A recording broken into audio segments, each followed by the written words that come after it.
From the front lines to the supply routes, every vehicle played its role in history. The Jeep, the Sherman tank, the Hellcat tank, and many more. These are the machines of America that rolled forward, fought, and won in World War II. Before the war fully erupted, the M2 served as a training ground for America's armored forces. Let us begin with tanks. The M2 light tank. With its distinctive twin-turret design on early models, it was quickly outpaced by advancing technology, but it laid the mechanical foundation for later tanks. Although its 37mm gun was relatively light, its superior speed and mechanical reliability made it a legendary reconnaissance vehicle. The M3 Stuart, affectionately called Honey by British crews, was the first American tank to see combat in North Africa. It ran quieter, cooler, and provided the Allies with a fast reconnaissance platform all the way to the end of the war. M5 Stuart. An evolution of the M3, the M5 Stuart featured a sloped hull and twin Cadillac engines. Although its combat service was limited, it represented a bold experiment in delivering armored support to airborne troops. The M22 Locust, designed to drop from the sky. The M22 Locust was small enough to fit inside a heavy glider. Tall in profile and limited in turret rotation, it nevertheless delivered crucial heavy firepower to the British 8th Army when it was needed most. M3 Lee. A strange interim solution. The M3 Lee mounted a 75mm gun in the hull and a 37mm gun in the turret. The Sherman was not the biggest tank on the battlefield, but it was reliable, easy to repair, and produced in overwhelming numbers, forming the backbone of the Allied armored spearhead. The M4 Sherman tank, a symbol of American industrial power. Essentially a 75mm gun mounted on a half-track. Now let us examine the tank destroyers. The M3 GMC, one of the earliest attempts to mobilize anti-tank firepower. It was a stopgap solution that helped punch through enemy armor during campaigns in the Philippines and North Africa. Although agile, it lacked protection and firepower, and was quickly reassigned to training or infantry support roles as German armor grew thicker. The M6 GMC, nicknamed Fargo. It was a light truck carrying a 37mm anti-tank gun. It was the most widely used American tank destroyer of the conflict. The M10 Wolverine. Built on a Sherman chassis with an open turret, the M10 relied on sloped armor and a 3-inch gun to hunt Panzer tanks. Reaching speeds of 50 miles per hour, it was the fastest tracked vehicle of the war, using hit-and-run tactics to outmaneuver Germany's heavy tanks. The M18, also known as the Hellcat, was built for one purpose: speed. Armed with a powerful 90mm gun, the M36 was the only American vehicle capable of reliably destroying German heavy tanks at long range. The M36. When the Allies encountered the heavy Tiger and Panther tanks, they called in the Jackson. The Priest mounted a 105mm gun on a tank chassis, allowing artillery to keep pace with the rapid advances of armored divisions. Now let us move to self-propelled artillery. The M7 Priest, named for the pulpit-like machine gun ring on its superstructure, providing close-range indirect fire, destroying bunkers and machine gun nests to clear the way for infantry. The M8 HMC Scott tank, by mounting a 75mm gun on a light armored chassis. The M12 was equipped with a 155mm gun mounted on an older tank chassis. The M12 GMC, nicknamed King Kong for its immense power. It was designed for long-range targets and became famous for smashing bunkers along the Siegfried Line. The M40 was the successor to the M12. The M40 GMC appeared late in the war. It combined a devastating long-range 155mm gun with the wider, more stable chassis of the latest Sherman variants, creating a powerful mobile artillery piece. This variant replaced the 155mm gun with a massive 8-inch howitzer. The M43 HMC, the brother version of the M40.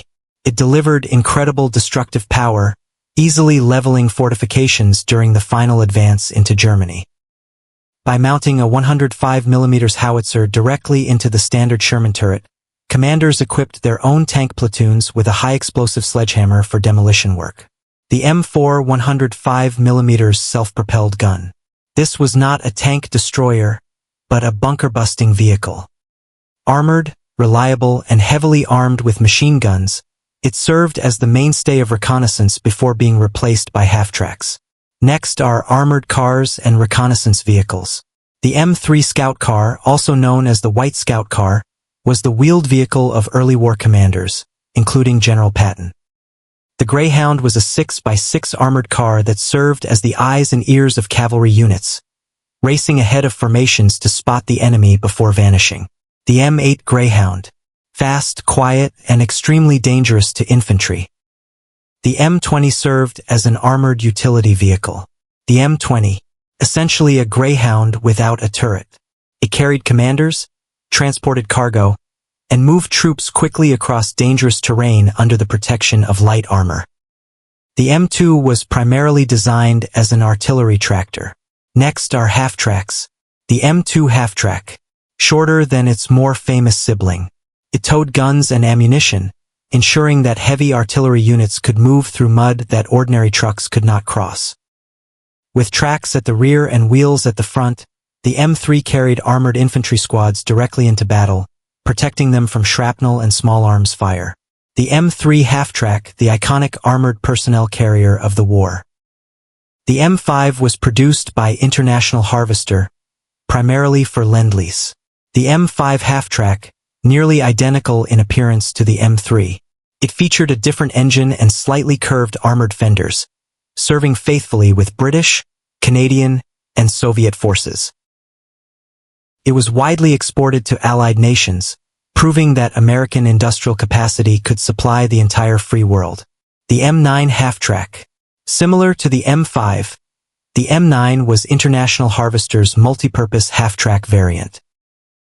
The Weasel was a fully tracked amphibious transport vehicle. Next are amphibious vehicles. The M29 Weasel, originally designed for a secret mission into the snow-covered regions of Norway. It could cross deep mud, snow, and swamps that no other vehicle could traverse. This was the key that unlocked the Pacific Island hopping campaign. The LVT-1, nicknamed the Alligator, the first tracked amphibious landing vehicle. It used paddle-shaped tracks to swim through water and crawl onto beaches. It became the workhorse of the Marine Corps, hauling supplies from ship to shore under heavy fire. The LVT-2, nicknamed the Water Buffalo, improved from the Alligator, the LVT-2 featured better suspension for movement on hard terrain. This allowed troops and jeeps to exit directly onto the beach under cover, rather than climbing over high sides. The LVT-4, a major breakthrough in amphibious vehicle design. The LVT-4 moved the engine forward to add a large rear ramp. This variant mounted a 37mm turret from a light tank, turning the landing vehicle into an amphibious tank hunter to support the first wave of Marines. The LVTA-1, an Amtrak with teeth. The LVTA-4 replaced the small anti-tank gun with a 75mm howitzer turret. The LVTA-4, recognizing the need for greater firepower, it acted as floating artillery, bombarding beach defenses at close range. A six-wheel truck wrapped in a boat hull. The DUKW. This was truly a logistics masterpiece. It could carry cargo from transport ships directly to depots miles inland without stopping to unload. Compact, durable, and able to go anywhere, it became a global symbol of American liberation. Now let us move to trucks and tractors. The Willis MB, Ford GPW, Jeep. General Eisenhower listed it as one of the three tools that won the war. The Dodge WC series were rugged 3/4-ton trucks used as weapons carriers, ambulances, and command vehicles. If the Jeep was too small, Dodge was the answer. The Dodge WC, the workhorse, or the big Jeep.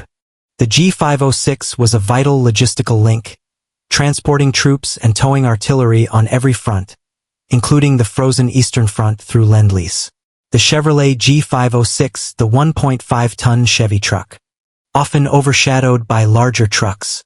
More than 500,000 of these trucks were produced, creating an endless supply flow that fueled the Allied advance across Europe. The GMC CCKW, Deuce and a Half, the backbone of the Red Ball Express. A fully tracked prime mover, It hauled heavy anti-aircraft guns and field artillery across the most treacherous terrain. The M4 high-speed tractor. When artillery became too heavy for trucks, the M4 high-speed tractor took over.